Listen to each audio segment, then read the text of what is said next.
tariff. How do you look at this entire sequence of events which have happened? Well, it's obviously been a bit of a setback for us. So the first surprise was when suddenly 25% tariffs were imposed on India. That second 25% is a political matter. We had a huge problem which we had not anticipated. What do you think, what went wrong?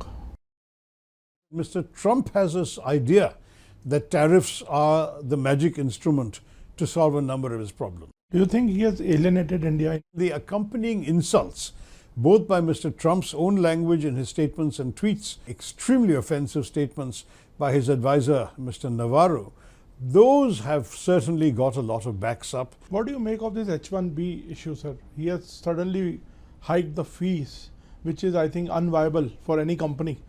Mr. Trump believes, and the people around him have told him, that the easy H-1B has meant that a lot of Americans who deserve a higher salary from the same companies are being bypassed by Indians who will accept a lower salary. So only the high-end, really desirable, irreplaceable top people who are worth it for a company to spend $100,000, only they will come. The largest number of CEOs in Silicon Valley who are not American or not of American birth are Indians. Is that troubling Mr. Trump? It's troubling some people in his backers. Today, the dominant political forces, the so-called MAGA movement, are very openly anti-immigrants. Their closeness with Pakistan, especially Munir, has been hosted twice. You know, we only know about NATO these days, but there used to be organizations called SEATO and CENTO, and Pakistan was a member of both. The ISI actually was set up with American guidance and cooperation, we know that. The terrorists Pakistan breeds to attack us, they are not the ones attacking America. So the day the Pakistanis called our DGMO, Director General of Military Operations, and said, we want to call it off, we said, fine, well, let's call it off. So there's no role of Trump. I mean, no one needed to persuade us that if Washington persuaded Islamabad or Rawalpindi to stop, then we have every reason to be grateful. The Saudi coming closer to Pakistan and they had a defense pact. Have you already forgotten there was a time when there were 20,000 Pakistani soldiers stationed in Saudi Arabia? Pakistan has long tried to project itself as the sort of enforcement arm of the Muslim world. There is a famous statement that has been quoted by some journalists in which the Crown Prince of Saudi Arabia said, I don't need to make a bomb. If I want a bomb, I'll buy one from Pakistan. Hello, sir. Thank you for joining ANI, and very thankful that you spared some time for a short interview today. We will be discussing mainly the US tariff issue and the H-1B and also some aspects of Pakistan. So I start my interview with the first question on tariff. How do you look at this entire sequence of events which have happened? Well, it's obviously been a bit of a setback for us, a bit disappointing for the country. You may remember that Mr. Modi was amongst the first heads of state or government to visit Mr. Trump after his inauguration. I think he was the fourth. And their meeting went well and ended with a declaration by both leaders that there would be discussions on trade, negotiations, which were to conclude by the fall. So I thought that that was a good piece of news, that we would basically be in a position where we would not be immediately pressured on tariffs, because we would have until the fall to come to a conclusion. So the first surprise was when suddenly 25% tariffs were imposed on India. Now, why was that bad? Because other countries, particularly those countries in our neighborhood and in Southeast Asia, that are competing with us in the same kind of low-value, labor-intensive industries, they were all at 15 to 19% and we were 25. So suddenly, our exporters had a premium of 6% that their rivals did not have. In some cases more than 6%, some cases up to 10% more, because some were 15, some were 16, 17, 18, 19%, depending on which country we're talking about. Suddenly the impact was terrible. In Surat, they laid off 135,000 gem and jewelry workers. In Tirupur, in Coimbatore, not only were they laying off workers, but some factories are now threatening to close. In Visakhapatnam, where exports of shrimp exports and marine products were targeting the US in very, very large percentage, they found their entire industry unviable. Suddenly we had a huge problem which we had not anticipated. We were still not recovering from this when the second 25%, which is not just tariffs but a sanction, came on us because of our purchase of oil from Russia during the war. That was supposed to be a means of pressuring Russia, but the damage was done to us because a whole lot of our industries became completely unviable. $48 billion of our $87 billion of exports suddenly became off the market. I mean, no one was going to buy. Cancellations of orders were taking place colossally. And we suddenly found ourselves in a position where, with the exception of pharmaceuticals, where they still have not decided on their tariff rate, and the question of some electronics like Apple iPhones and some electronic parts, by and large, everything else, suddenly India was essentially in the process of losing America as an export market. Now, that was very, very bad news, but as you know, there's been some change. First of all, the Americans had cancelled the visit of the delegation scheduled to come to India on the 25th of August for the 6th round of trade negotiations. Fortunately, they restored that in September, and the delegation did come last week. And now this week, our Commerce Minister Piyush Goyal has gone, which suggests to me that they are very close to coming to an agreement. That would be on the first 25%. So if we can get that 25 down to the same 15 to 19, maximum 20 that our rivals have, then we are back in business on all of those items, provided that second 25% is dealt with separately. As long as that second 25% is there, it almost doesn't matter what the first 25 is, because with that second 25, we're out of business with America, and we will have to go and diversify our exports elsewhere. But that second 25% is a political matter. It's not, as far as I'm aware, it's not in Mr. Goyal's brief to go and do that. He is there to try and settle a deal on the trade elements. So that's where we stand on the tariffs. So what do you think, what went wrong and what next? Because you are a keen observer and you have, we shouldn't immediately assume something went wrong between us and America particularly. What went wrong to begin with is that Mr. Trump has this idea that tariffs are the magic instrument to solve a number of his problems. What are these problems? He feels that too many things that used to be manufactured in America are now being imported from abroad. He wants to make that more expensive so that the American manufacturers will start doing things more in America and employ American workers who are his base, the MAGA constituency as it's called. Secondly, he believes that tariffs can be a useful source of revenue for his country. There is a massive deficit in America, colossal. I mean, it's the largest in the world by far. He hopes that by actually collecting, as he claims, billions of dollars every month in revenues by tariffs, that he will be able to bring down his deficit. And thirdly, there is also the feeling that some countries, in his view, have been getting a free ride at the expense of the American consumer, and that therefore this is a way of paying them back. That's why he calls them reciprocal tariffs, though many of them are not reciprocal at all, because the tariffs he's imposing, in many cases, including us, are higher than what we were imposing. Our average tariff on the US average was 17%. Theirs is a blanket 25%, which is simply not fair either. So all of these things, to my mind, suggest to me that his logic is nothing to do with India particularly, but is more to do with his domestic political constituency. So do you think he has alienated India in a way, because we are singled out on various fronts? Even China, who bought Russian oil, they are not penalized. Exactly. So the unfairness of this has definitely created a very strong backlash in India, and the accompanying insults, both by Mr. Trump's own language in his statements and tweets, and subsequently the extremely offensive statements by his advisor, Mr. Navarro, those have certainly got a lot of backs up in New Delhi and across the country. Because frankly, you know, if there is no particular problem in a relationship which for 30 years has been heading towards greater closeness, greater warmth, why would you suddenly use this kind of language about India? It was not at all appreciated. Is it a point of no return, sir?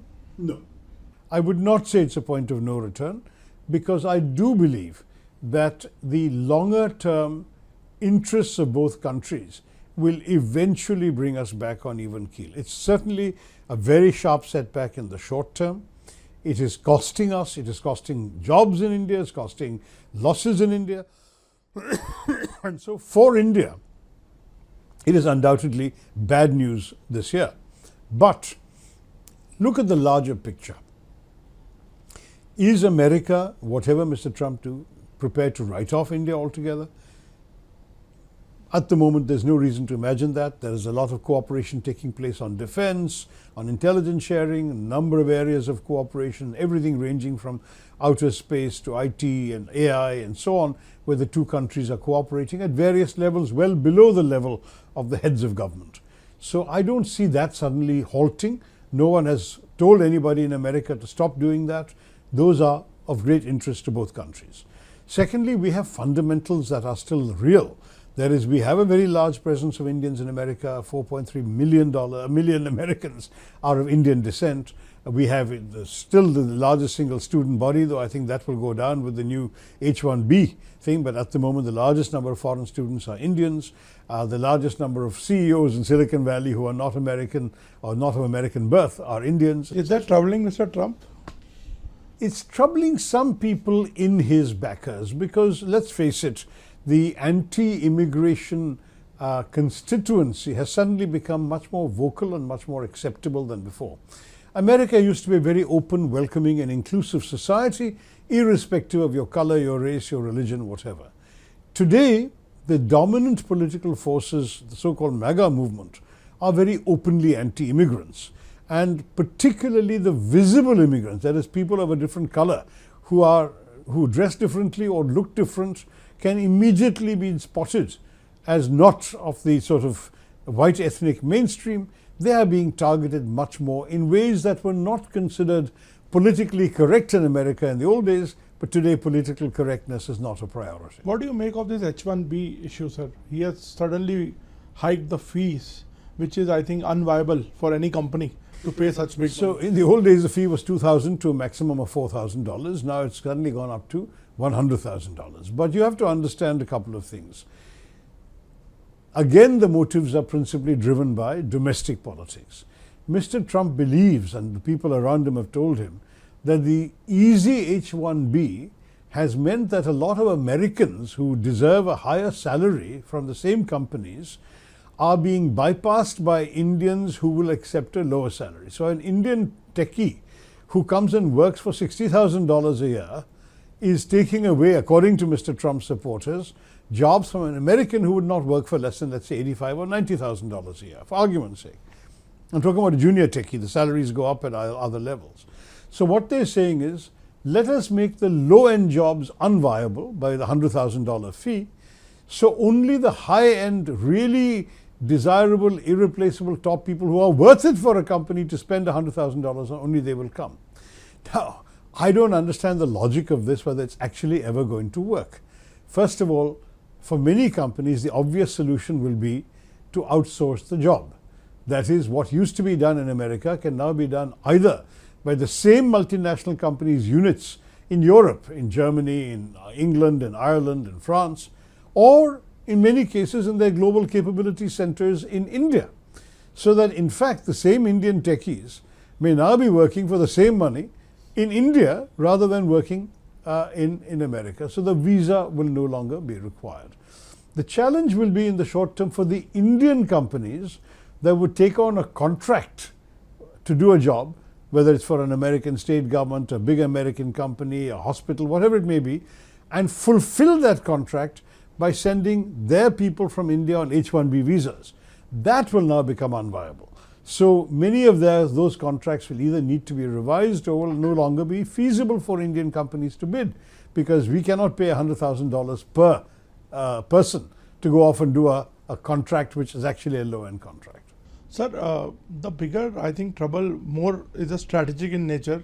Their closeness with Pakistan, especially Munir, has been hosted twice. And we are seeing some kind of a cooperation between US, increased cooperation between US and Pakistan. So you have been to US after Operation Sindoor. So at this point of time, in the backdrop of what has happened in Pahalgam and all that, this is giving a very, very bad vibe or bad optics to India also. Right. So we have been shaken by this. We have allowed ourselves to forget that Pakistan is an old ally of the United States. You know, we only know about NATO these days, but there used to be organizations called SEATO and CENTO, and Pakistan was a member of both. And they were allies of the US at a time when we were non-aligned. So the US traditionally was closer militarily and strategically to Pakistan earlier. And then, as you know, a number of degrees of cooperation got intensified when the Soviet Union marched into Afghanistan, and Pakistan became the base for the American orchestration of the whole Mujahideen effort to overthrow and push out the Soviets from Afghanistan. During that time, intelligence cooperation intensified. American intelligence agents and ISI agents. The ISI actually was set up with American guidance and cooperation, we know that. There's a whole lot of history there that we have allowed ourselves to forget because of the more recent years of warmth. So we've had 30 years of warmth between India and America, true, but the old history should not be forgotten. There are still very many Pakistani military officers who were trained in America, who have been to American defense colleges, who are friends, batchmates from American armed forces. You have a number of Pakistani intelligence operatives who have worked and been trained by the Americans and who are close to their counterparts. So we should never lose sight of the fact that these relationships have been long and deep. And though there was definitely a setback after 9/11, when the Americans were very angry with Pakistan, and there was another setback for the Pakistanis when Osama bin Laden was found on their soil living in an army safe house and near an army camp in a cantonment city. Despite all of that, Trump has forgotten that. Pakistanis have managed to persuade the Americans that they are still an indispensable ally in counter-terrorism. Again, you know, we must not forget that the terrorists Pakistan breeds to attack us, they are not the ones attacking America. The ones who are attacking America, ISIS, Khorasan, Daesh, people like that, those are groups which are also attacking the Pakistani establishment and the Pakistani army. And for them, therefore, to go after those people and tell the Americans, see what we're doing for you, is a very successful strategy. So, for example, when the Americans were withdrawing from Kabul, there was a bombing at Abbey Gates at Kabul airport where 23 Marines were killed. The Pakistanis made a big shusha about finding the Abbey Gate bomber and handing him over to the Americans. The Americans are very grateful to Pakistan and to General Munir for doing that. Now, I don't know whether the fellow they handed over was really the main culpable person. There are anti-terrorism experts who tell me that the person is merely a patsy, that he is neither number 1, number 2 or number 3 in the operation that killed those American Marines. But if the Americans are willing to believe that Pakistan is cooperating with them in anti-terrorism, then so be it. Now, all of this history I mentioned to say that there is a relationship between America and Pakistan that is independent of India. However, given the recent context for us, as you said rightly, Operation Sindoor and our very, very troubled and tense relationship with Pakistan, it looks very bad in India. And definitely there is no doubt that when Mr. Trump claims to have ended the war here, when he has not even called India, and as far as we are concerned, we never needed persuading, because from the day one of Operation Sindoor we said, we are only targeting the terrorists, there's no retaliation, we are over, we are done. If Pakistan hits us, we'll hit them back, and if they stop, we'll stop. So the day the Pakistanis called our DGMO, Director General of Military Operations, and said, we want to call it off, we said, fine, well, let's call it off. So there's no role of Trump, as you say. I mean, no one needed to persuade us. Our messaging and our signaling was clear from every day. If you were watching the same briefings I was with the Foreign Secretary and the 2 lady colonels, they were saying the same thing every day. If they stop, we will stop. But as long as they hit us, we're going to hit them back equally hard, if not harder. And that's what happened. So it's possible, however, and this is what I said in Washington when I was asked, that if Washington persuaded Islamabad or Rawalpindi to stop, then we have every reason to be grateful. And perhaps that's something that we may be overlooking in our objection to what Mr. Trump is saying is, we don't know what went on between Washington and Islamabad. Maybe Mr. Trump lent very heavily on the Pakistani generals and said, do not escalate your retaliation because we want peace between you and India. For whatever reason, I mean, if they did that, then we should certainly say we appreciate that, even though we didn't ask for it. And we did not ask for it because we don't believe in anyone mediating between us and Pakistan. The Saudi coming closer to Pakistan and they had a defense pact. Well, look, on the question of the Saudi action, again, don't forget, it's a formalization of a long-standing arrangement. Have you already forgotten there was a time when there were 20,000 Pakistani soldiers stationed in Saudi Arabia? Pakistan has long tried to project itself as the sort of enforcement arm of the Muslim world. In fact, there is a famous statement that has been quoted by some journalists in which the Crown Prince of Saudi Arabia said, I don't need to make a bomb. If I want a bomb, I'll buy one from Pakistan. I mean, that kind of relationship has already been very, very well known to the world. And I don't think that we should right now overreact. However, there are some troubling elements, particularly the statement that any aggression on one country will be seen as aggression on the other. Don't forget that during Operation Sindoor, Pakistan told the whole world that it was Indian aggression. Saudi Arabia, on the other hand, remained silent at that time. Will that change? In a resumption of Sindoor tomorrow, will Saudi Arabia have to be different? We don't know. But I'm sure, frankly, that our diplomats are not sitting idle. They are talking to the Saudis. They're clarifying a lot of these things. And I'm sure that we should have some faith in our government that on these matters, we have got very good relations with the Islamic world. Our relations with the Gulf countries in particular have never been stronger, and that we should be able to ride over this. But please understand one thing, and this has been a theme throughout this conversation. Not everybody else's policies are only based on us alone. We must not have such a self-centered view of the world that we assume everything Mr. Trump does that affects us is because of us or his feelings towards us. It may be about his domestic constituency. That everything he does for Pakistan is because of his feelings towards us. No, it's because of the history of Pakistan and the separate relationship they have with Pakistan. And the same for the Saudis. Let's take that in stride. Thank you so much for talking to us, sir. Thank you, Nabi.